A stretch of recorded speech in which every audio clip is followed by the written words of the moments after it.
Shalom. Shalom. Silakan duduk Bapak Ibu kekasih dalam Tuhan Yesus Kristus.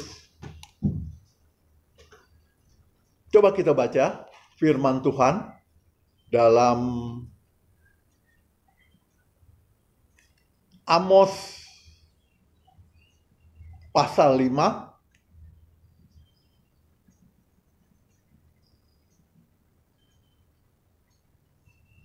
ayatnya yang keempat saja.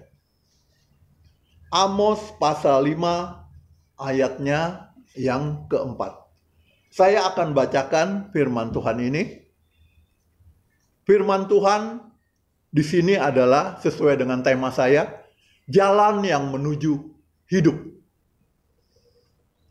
Sebab beginilah firman Tuhan kepada kaum Israel, carilah aku, maka kamu akan hidup.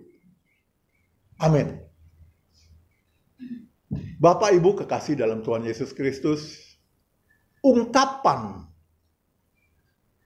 yang sering kita dengar dikala kita mau melakukan perjalanan atau berangkat dari rumah, mau ke tempat pekerjaan kita, atau mau keluar kota, ataupun mau kemana saja, seringkali anak kita, istri kita, suami kita mengatakan, hati-hati. Nah, hati-hati di jalan, ungkapan yang sering kita dengar dari saudara kita, istri kita, suami kita, sahabat kita, maupun teman-teman dekat kita. Karena berbicara tentang perjalanan, dikala kita mau melakukan perjalanan, itu berbicara tentang adanya berbagai macam bahaya. Di dalam perjalanan kita menuju ke suatu tempat, kita tidak tahu apakah kita bisa sampai ke tempat yang kita tuju atau tidak. Itulah sebabnya di perjalanan itu adalah memang hal-hal yang tidak terduga dapat terjadi di dalam kehidupan kita ini. Karena di perjalanan itu adalah suatu perjalanan yang memang penuh resiko, penuh bahaya. Kita sudah hati-hati di jalan, tiba-tiba kita diseruduk dari belakang. Atau dengan kata lain, kalau kita tidak diseruduk dari belakang, di tengah perjalanan kita ngantuk, mobil kita oleng ke pinggir, kita bisa game jadi manusia. Ini sering saya alami. Berapa kali, puji Tuhan tapi ya, Tuhan masih menjagai saya. 3 kali saya ada dalam perjalanan saya ngantuk. Ya, yang pertama mau masuk ke pintu gerbang tol, itu ngantuk. Begitu saya sadar ada yang kayak bangunin gitu, saya ngerem mendadak, mobil dari belakang nubruk. Mau ngomong apa? Saya yang salah, saya ngerem mendadak, truk lagi yang nyundul. Udah, saya nengok belakang, udah saya jalan aja. Begitu saya sampai di tengah-tengah, saya lihat penyoknya parah belakangnya. Ya, itu memang salah saya. Karena di perjalanan saya ngantuk. Ya, yang kedua, di tol sini juga, Tangerang, ngantuk lagi. Karena memang itu salah saya. Ya, bukan karena Tuhan nggak menjagai saya. Memang kebodohan saya. Saya sering tidur malam. Ya, akhirnya ngantuk berat di tengah perjalanan. Jalan mobil, tahu-tahu ke kiri tuh. Begitu saya udah dekat mentok sama garis ini, saya disadarkan lagi. Bangun lagi. Wah, kaget lagi. Puji Tuhan, selamat lagi di perjalanan. Yang ketiga, di tol Jagorawi Bogor. Ya, di tol Jagorawi Bogor begitu lagi, ngantuk. Sampai kaca spion saya mentok sama mobil orang lain. Blok, ketutup. Balik lagi begitu. Orang bilang, "Hei," katanya. Puji Tuhan, Tuhan masih melindungi saya. Walaupun itu adalah kesalahan saya yang fatal karena saya sering tidur malam. Nah, perjalanan itu memang sungguh-sungguh sangat-sangat membahayakan dalam kehidupan kita ini. Di mana di dalam perjalanan itu kita harus hati-hati. Nah, begitu juga dengan jalan iman kita. Berkali-kali Alkitab mengatakan atau mengingatkan kita untuk berjaga-jagalah agar engkau tidak jatuh dalam pencobaan. Oleh karena itu, kita di dalam perjalanan hidup kita ini, kita harus berjaga-jaga. Kita harus berhati-hati. Karena hidup ini bukanlah main-mainan. Hidup ini adalah perjalanan kita untuk menuju tanah perjanjian yang dijanjikan oleh Tuhan kepada Bapak, Ibu, dan saya sekalian. Jadi, kalau kita mau hidup bersama dengan Tuhan Yesus nanti kelak di langit yang baru, di bumi yang baru, di bumi inilah kita mendapatkan penentuannya apakah kita ini nanti berkenan hidup bersama-sama dengan Tuhan Yesus di langit yang baru dan bumi yang baru. Ada banyak orang, Bapak Ibu kekasih dalam Tuhan Yesus Kristus, meremehkan perjalanan hidup ini. Meremehkan tentang apa yang namanya Tuhan itu. Mereka tidak ada waktu untuk bertemu kepada Tuhan, walaupun itu seminggu hanya sekali. Dan seminggu hanya sekali itu paling lama 3 jam kita. 1,5 jam atau 2 jam kita bersekutu, berjamaah, mendengar firman Tuhan, memuji Tuhan. Mungkin ada yang bersaksi. Ya, 1 jam setelah gereja bubar, kita beramah-tamah dengan jemaat. Itu pun susahnya minta ampun. Tetapi saya yakin dan percaya, kalau kita dijanjikan, ini uang 1 juta atau 100.000 yang datang ke gereja akan diberikan amplop 100.000, akan diberikan sembako, diberikan jemputan, datang ke gereja pakai jemputan. Ini gereja ini penuh. Gereja ini pasti ramai. Karena motivasi mereka itu bukan mencari Tuhan dengan hati yang murni, tapi mencari berkat-berkat Tuhan. Mereka bukan mencari Tuhan itu sebagai sumber berkat yang harus mereka miliki. Mereka hanya puas dengan berkat-berkat Tuhan itu. Nah, dikala berkat-berkat Tuhan itu tidak mereka dapatkan lagi, oh sorry dulu deh datang ke gereja. Nanti dulu deh, saya masih banyak urusan. Saya masih banyak acara. Toh, Tuhan itu kan bisa kita temui setiap saat. Benarkah Tuhan itu bisa kita temui setiap saat? Firman Tuhan mengatakan, iman tanpa perbuatan adalah sia-sia. Kita beriman kepada Tuhan. Kita mengakui Tuhan Yesus sebagai juru selamat kita. Lantas perbuatan apa yang kita lakukan untuk menunjukkan iman kita itu? Ya, kita harus bersekutu. Kita harus menunjukkan kepada dunia luar, saya orang Kristen yang hari Minggu harus datang ke gereja beribadah. Puji Tuhan, kalau jemaat kita yang tidak datang ke gereja pada saat ini, mereka beribadah di gereja yang lain. Puji Tuhan. Karena mereka masih mengingat Tuhan. Ya, tetapi kalau mereka sudah tidak datang ke gereja ini, Dan mereka juga tidak datang ke gereja lain. Mereka meremehkan Tuhan. Mereka menganggap kecil Tuhan. Tuhan tidak penting dalam hidupku itu. Padahal Tuhan bilang, sebab beginilah firman Tuhan kepada kaum Israel. Carilah aku, maka kamu akan hidup. Dengan jelas firman Tuhan ini mengatakan, kita sebagai ciptaannya, sebagai umat pilihannya, sebagai bangsa Israel di zaman modern ini, kita harus mencari Tuhan dengan sungguh-sungguh dalam hidup kita ini. Amin. Tuhan itu jangan disepelekan. Tuhan itu jangan dianggap ban serep.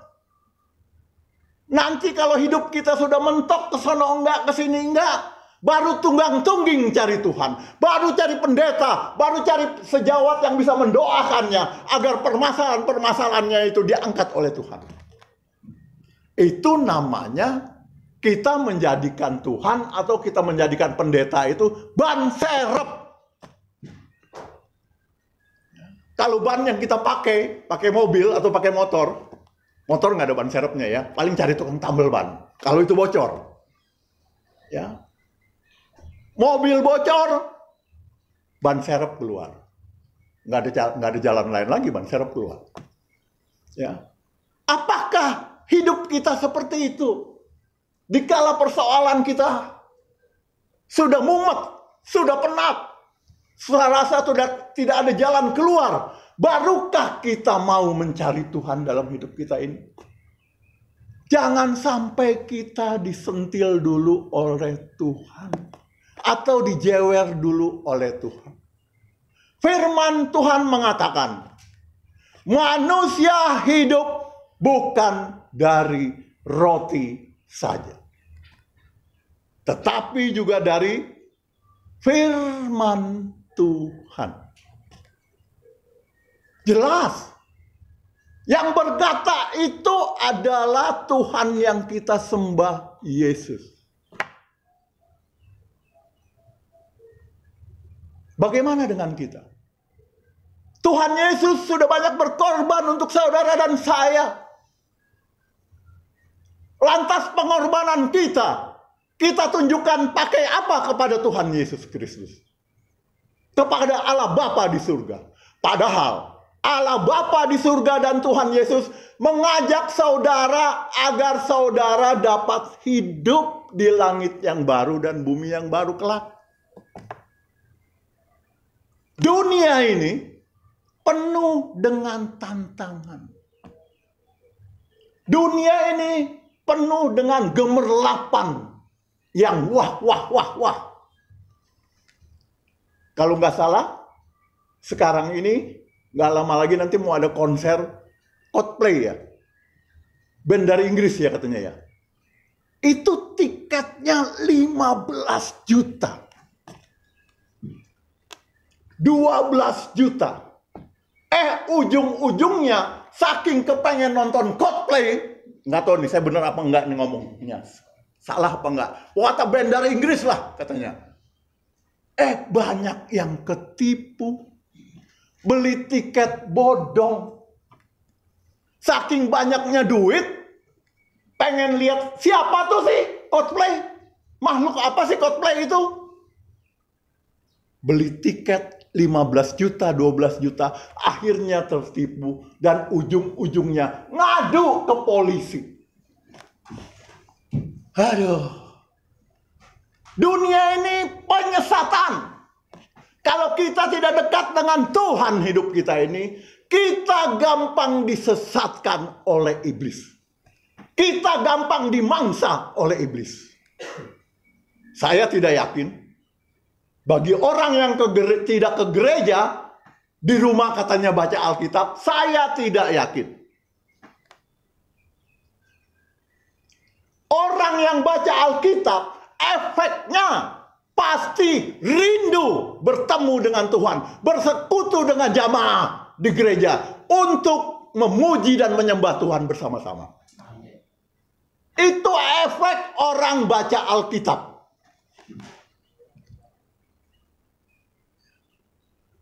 Jadi jangan bilang, Pak Surya, saya kan di rumah juga berdoa. Saya kan di rumah juga baca Alkitab. Apa betul? Introspeksi diri. Iblis itu gampang menyesatkan Bapak, Ibu, saudara dan saya, kalau kita tidak dekat dengan Tuhan. Kalau kita tidak baca firman Tuhan, kalau kita tidak bersekutu bersama-sama berjamaah di gereja seperti ini. Di gereja ini kita bisa saling menguatkan. Kita bisa sharing sesama jemaat, bertukar pikiran dengan pendeta, mendengarkan khotbah. Bagaimana kita menjalani kehidupan ini. Itulah gunanya gereja. Itulah gunanya persekutuan di gereja dengan jamaah. Kita bisa bertukar pikiran.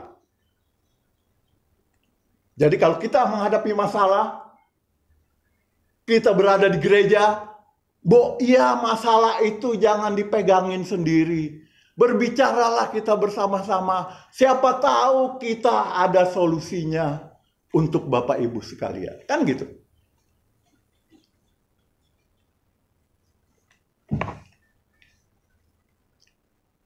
Kita kalau tidak hati-hati di dalam perjalanan hidup kita ini, kita kemungkinan besar akan masuk ke dalam jurang maut.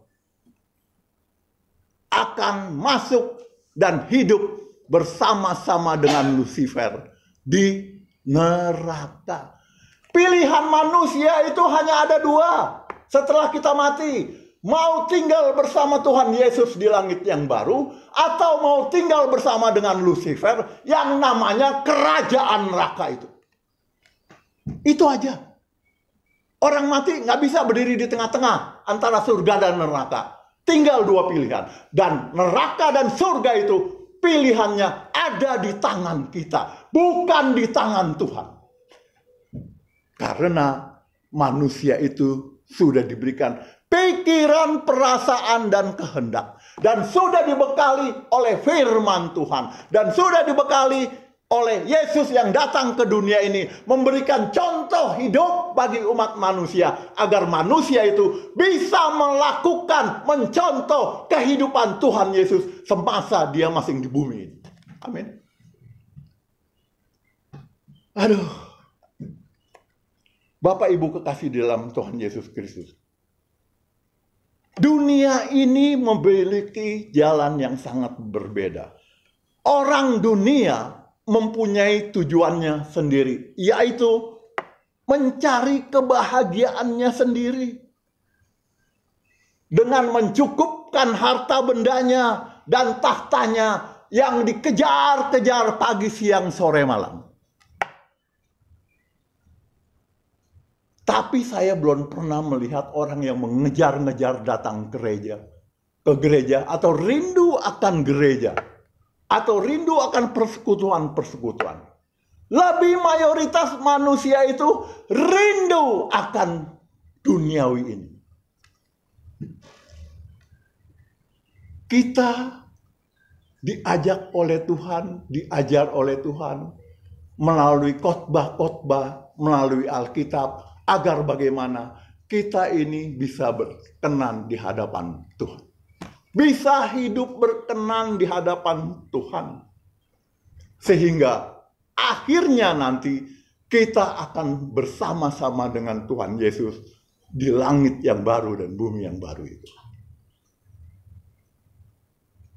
Nah, Bapak Ibu kekasih dalam Tuhan Yesus Kristus, kita harus hati-hati menjalani kehidupan ini. Kita harus waspada, kita harus berjaga-jaga, jangan sampai kita ditelan dan diterkam oleh iblis. Kemudian persoalannya, bagaimana supaya kita tetap dapat menjaga jalan kita agar tidak terjerumus ke jalan yang tidak sesuai dengan perasaan dan kehendak Tuhan itu. Apa yang harus kita jaga dalam jalan-jalan kehidupan kita ini? Nah, melalui firman Tuhan yang akan kita baca sebentar, kita dapat belajar beberapa hal yang harus kita lakukan dalam kehidupan kita ini. Yang pertama, 1 Tesalonika 5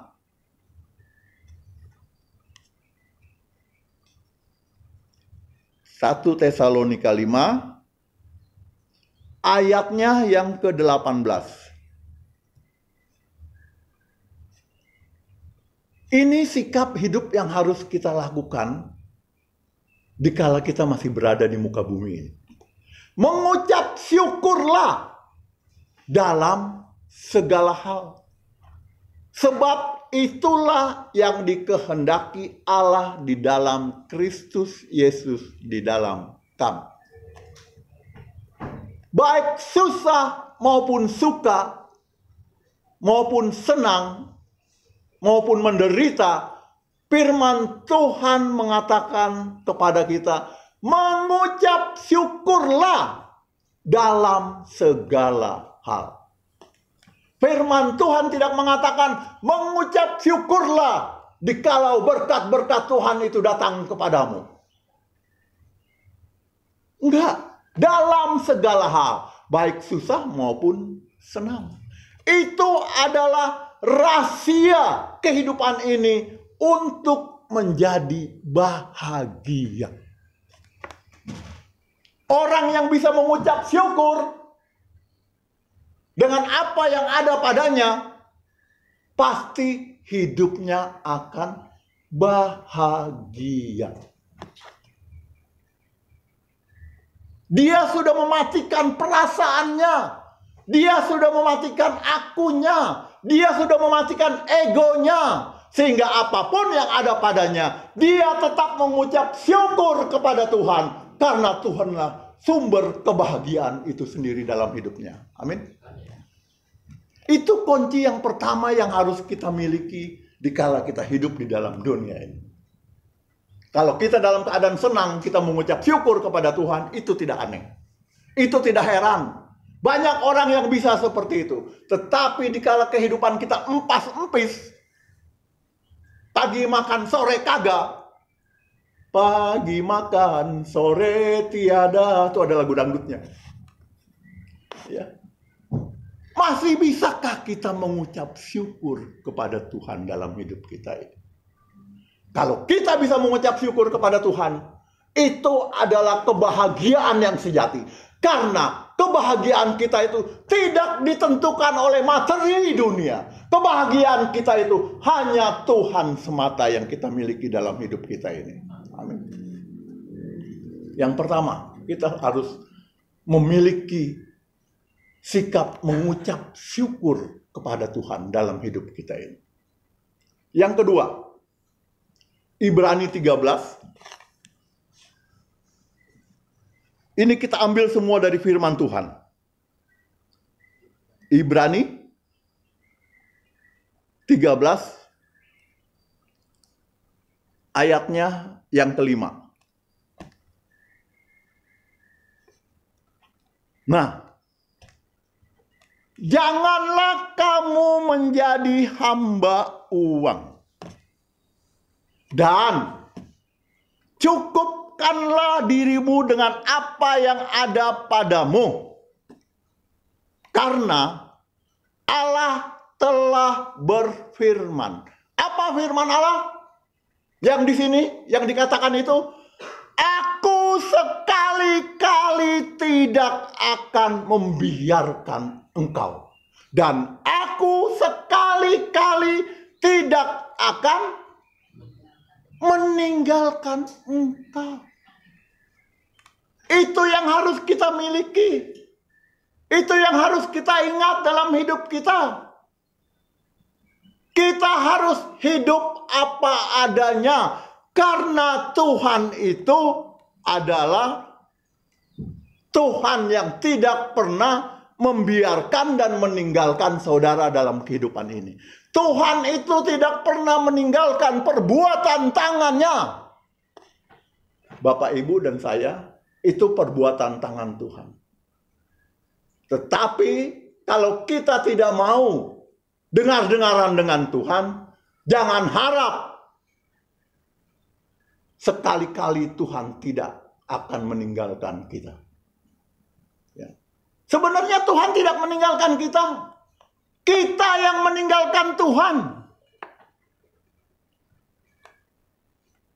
Tuhan tidak membiarkan kita. Kita yang membiarkan Tuhan. Kita mau kemana saja urusannya kita sendiri maunya.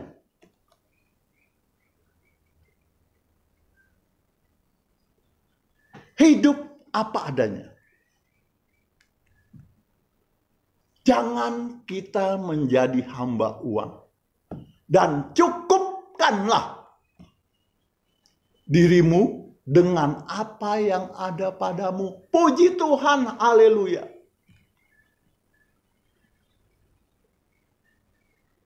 Kalau kita sungguh-sungguh mencari Tuhan, kalau kita sudah sungguh-sungguh menjalankan firman Tuhan dalam hidup kita ini, saya yakin dan percaya hidup kita pasti akan dijagai oleh Tuhan. Tuhan tidak membiarkan kehidupan kita ini terus-menerus jatuh bangun. Tuhan juga tidak akan meninggalkan kita. Suatu saat kalau kita sudah hidup benar di hadapannya, Tuhan akan memulihkan kita. Jadi jatuh bangun perekonomian kita itu tidak jadi soal. Asalkan hati kita benar-benar terpaut kepada Tuhan dalam hidup kita ini. Amin. Hamba. Kalau kita hamba Allah, itu puji Tuhan. Hamba Allah, puji Tuhan. Tetapi kalau hamba uang, berarti hidup kita ini dikendalikan oleh uang. Karena kita menjadi hambanya uang.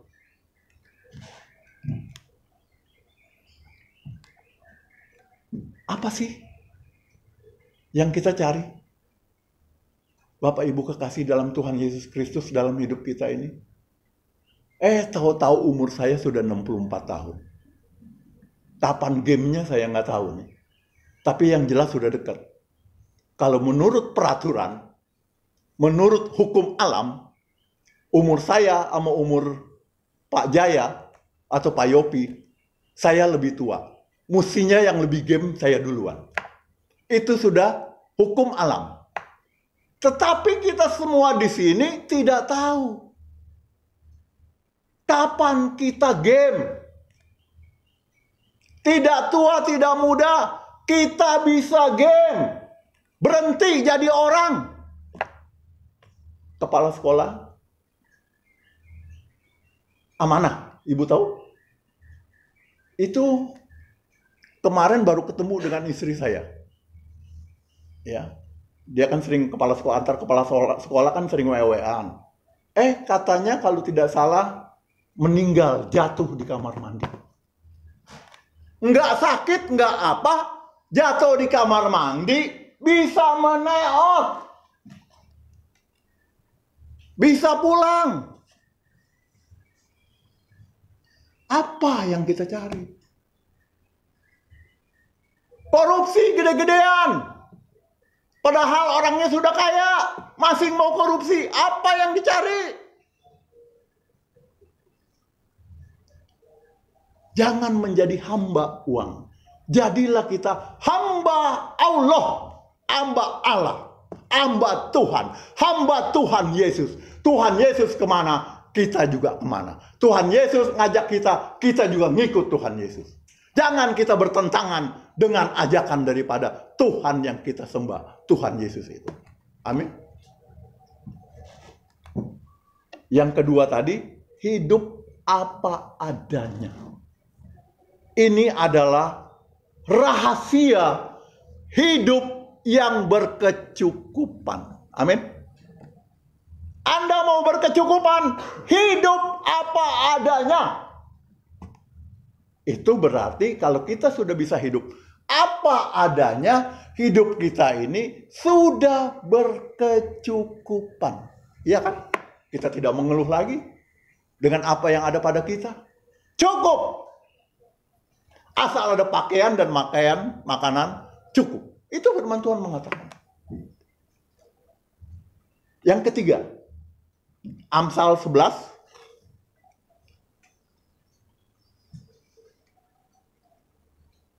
Amsalnya pasal 11.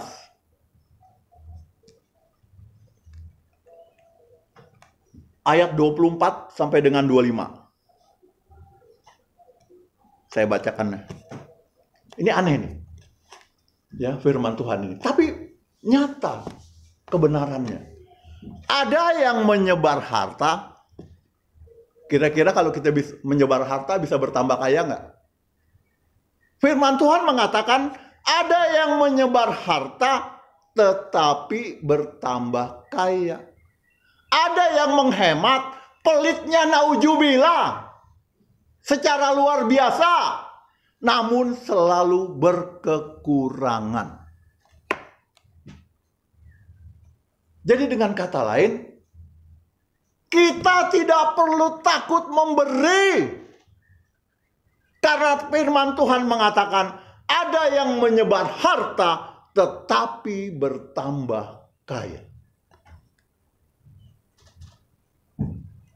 Bapak Ibu kekasih dalam Tuhan Yesus Kristus.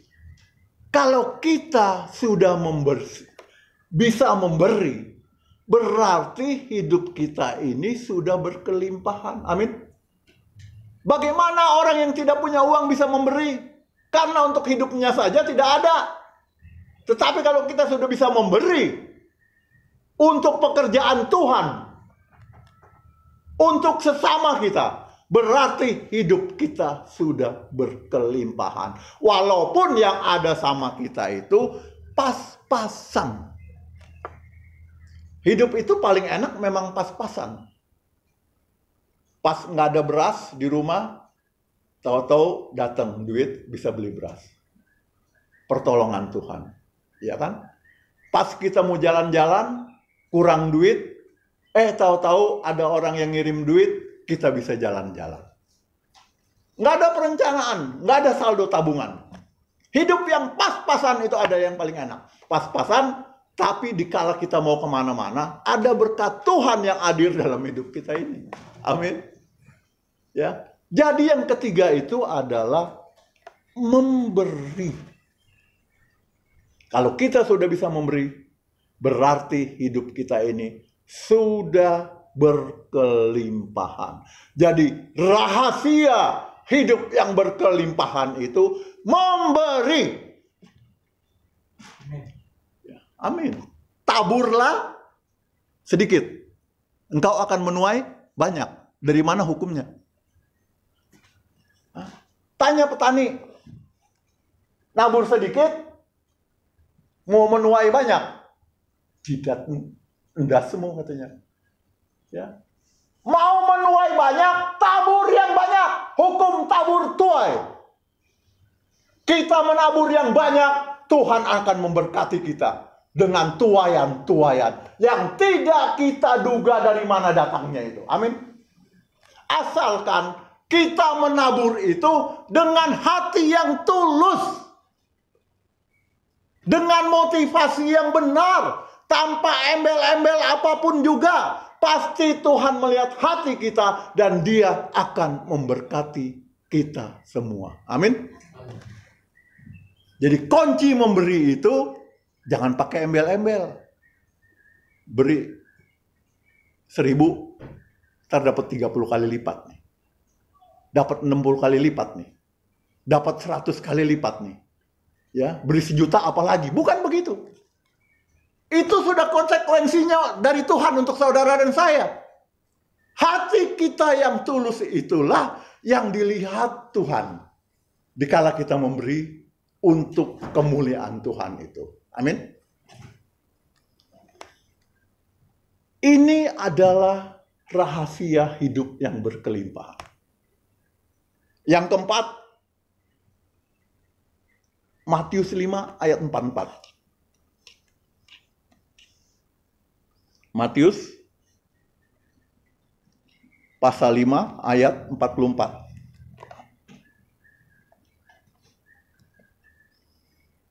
Tetapi aku berkata kepadamu,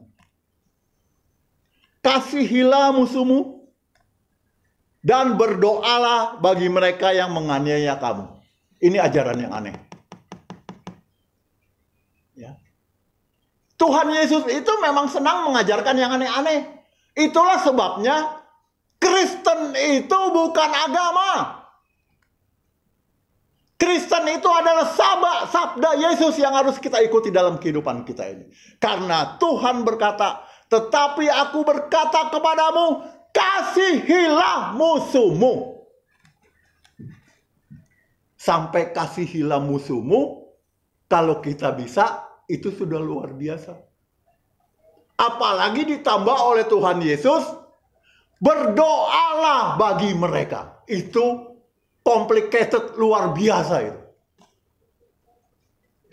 Bukan mengasihi saja, tetapi juga kita harus berdoa untuk musuh-musuh kita.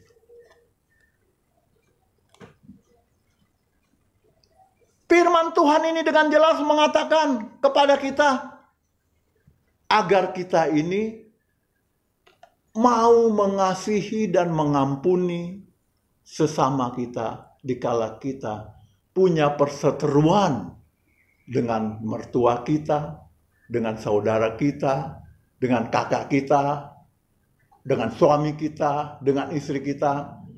Kuncinya adalah mengasihi dan mengampuni. Kalau kita mau hidup damai di kehidupan kita ini, ya kita harus bisa mengasihi dan mengampuni. Tanpa kita mengasihi dan mengampuni, tidak akan apa yang namanya kedamaian itu hadir di dalam kehidupan kita ini.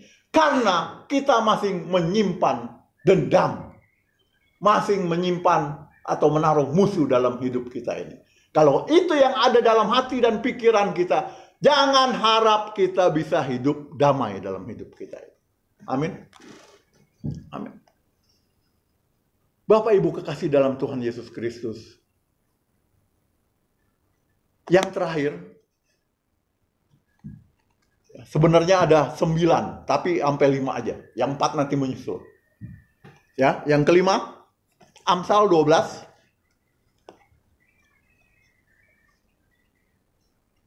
Amsal pasalnya yang ke-12.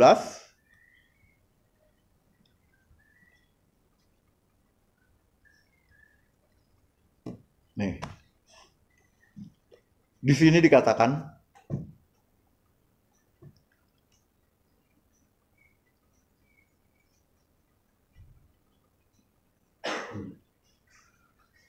Amsal 12 ya. Kok Amsal 5 di saya?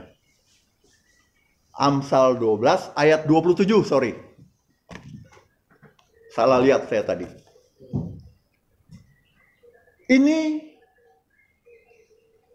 adalah rahasia kalau kita mau hidup berhasil dalam kehidupan kita ini.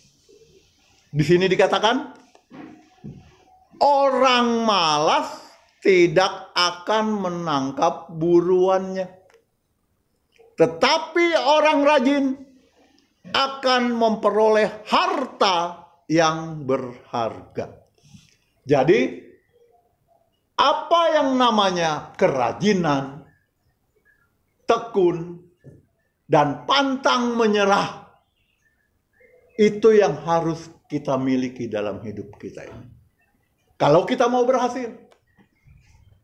Tidak ada orang yang berhasil dalam dunia ini kalau dia tidak rajin, tidak tekun, dan pantang menyerah.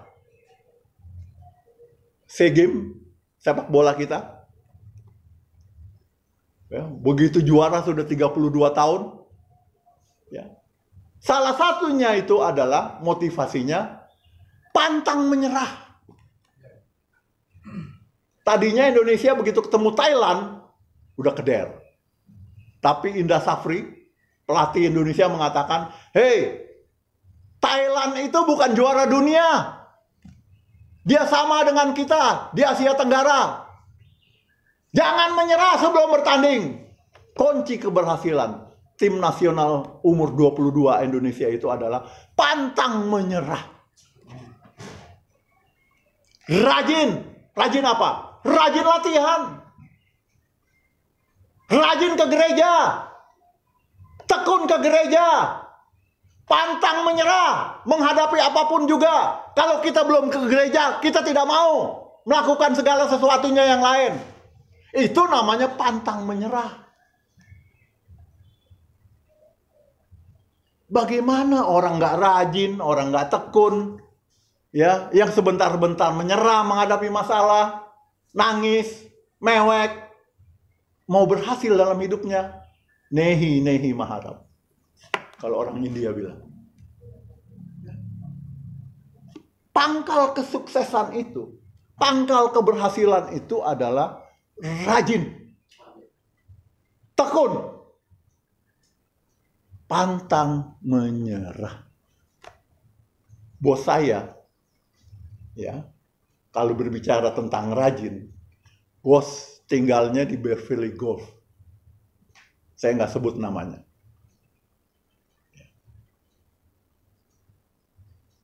Namanya bos, punya perusahaan banyak. Kalau datang ke perusahaan, jam berapa sih kira-kira? Semua maunya dewek dong. Oh, perusahaan gua. Gua bosnya di sini, lu gua gaji semua. Gua mau datang jam 10, jam 12, mau nggak datang hari ini. Nggak ada urusan sama lu, yang penting lu dapat gaji. Kerja yang benar. Ya, rajin-rajinlah kerja. Tekun menghadapi pekerjaan kamu. Jangan gampang menyerah kalau menghadapi masalah. Itu bos saya tahu nggak? Hartanya sudah miliaran. Persis yang Pak Yopi katakan. Waktu dia masih bekerja, pagi-pagi datang, sudah nyapu, beresin. Sampai akhirnya kunci pun diserahkan ke Pak Yopi. Ya, kita bisa lihat kehidupannya Pak Yopi. Ini bos saya nih, karyawan belum datang. Office boy masih nyapu-nyapu, bersihin meja-meja. Sudah muncul ke kantor. Biasanya bos itu enak tidur. Mana mau berangkat dari rumah jam 5. Jakarta kan macet. Iya kan? Macet dari Tangerang, Kebonjeruk, masuk ke Pesing. Macet tuh. Jam 5:30 sudah nongkrong di kantor. Masuknya padahal kantornya 8:30. 5:30 paling telat jam 6 sudah nongol di kantor. Setiap hari begitu. Kecuali kalau dia lagi ke luar negeri. Nggak nongol. Mana bisa nongol di luar negeri kok. Ya. Itu pangkal kesuksesan. Itu pangkal keberhasilan. Dan yang paling penting dalam hidup ini, jangan mudah menyerah. Coba lagi, coba lagi. Gagal, coba lagi. Tapi dengan hikmat dari Allah. Jangan kita coba lagi, nggak berhikmat. Mengandalkan kekuatan dan pikiran kita sendiri. Tidak mengandalkan Allah. Jeblok pisan, kabeh pisan. Ya, bubar. Bangsa Israel perang, tanya Tuhan dulu. Tuhan, maju jangan nih? Kalau Tuhan bilang, jangan maju. Nggak maju. Kalau kita lihat perjalanan bangsa Israel, sejarah atau peperangan. Kalau Tuhan bilang, maju. Hajar itu semua. Maju. Berhasil. Jadi yang namanya pantang menyerah itu, tanya Tuhan. Tuhan, gimana sih nanya Tuhan? Ya berdoa. Berpuasa. Makanya, gembala senior kita, ketua senior kita tuh, mengajak kita berdoa pagi, itu sungguh luar biasa.